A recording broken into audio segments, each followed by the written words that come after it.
Nassim, dans une entrée de zone à 4 contre 4, il a sorti la rondelle de la zone pour se regrouper. Excuse-moi, c'est un jeu qu'on voit en prolongation souvent. C'est quelque chose qui est pratiqué, c'est un set play ou c'est un peu quelque chose que tu penses qu'il a joué sur le fly? Ouais, je pense que c'est quelque chose qu'on utilise en prolongation beaucoup. Donc c'est peut-être un peu plus difficile 4 contre 4, juste avec les deux extras, mais c'est sûr que ça fait en sorte que, comme défenseur, ton gap est fini quand ça arrive comme ça. Okay. Donc, grosse nouvelle aujourd'hui pour l'équipe et pour toi. Comment tu fais ta réaction justement à la suite de ce contrat-là, le fait que ça soit réglé, que ce soit derrière toi? Oui, ça fait du bien. Je suis vraiment excité de savoir que je vais faire partie de cette équipe pour au moins 5 ans. C'est vraiment ça mon but, donc je sais que c'est fini. Ça pourrait être ta dernière équipe. Je ne veux pas te pousser déjà à la retraite, mais on essaye de calculer. Puis c'est-tu comme ça que tu vois ça, ce contrat-là? C'est-à-dire peut-être finir ta carrière comme Canadien de Montréal? Je pense que quand tu commences à penser comme ça, tu deviens encore plus proche à ce moment-là. Donc, pour moi, je vois ce contrat comme on espère qu'on va continuer à partir puis gagner des coupes de cette année durant cette partie de ce contrat-là.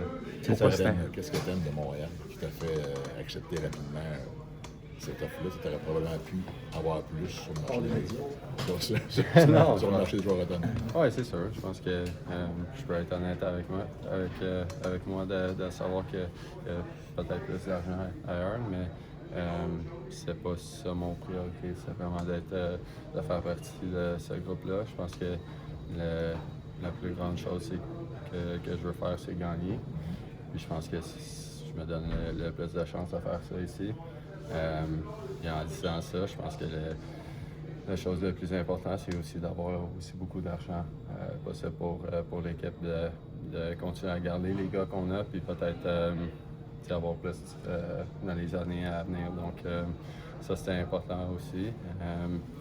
Je dirais la troisième, c'est le côté familial aussi.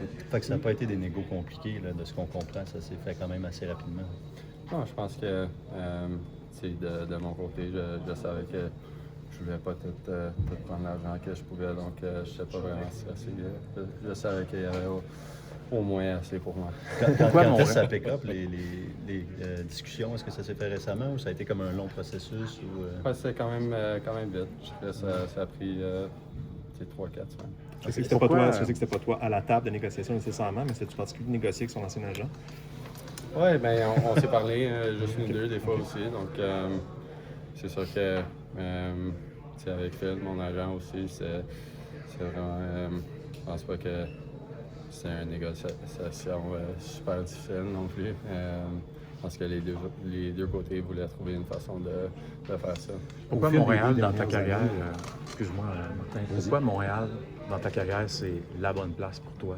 Pourquoi ici ça marche comme j'imagine tu veux que ça marche? Ouais, je pense que le fait que tout le côté de tu vois que c'est mon équipe d'enfance puis toutes ces affaires-là, c'est sûr que c'est toujours spécial. Mais je pense que mes coéquipiers en premier, je pense que c'est un groupe vraiment spécial. On a du fun quand on a besoin d'avoir de l'énergie, mais on comprend quand c'est temps de vraiment se concentrer.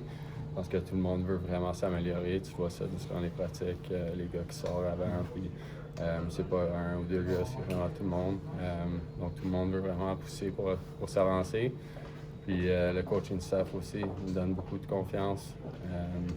Me donne un rôle très grand sur cette équipe. Donc j'apprécie ça beaucoup. Parlant de ça, les 2 dernières années,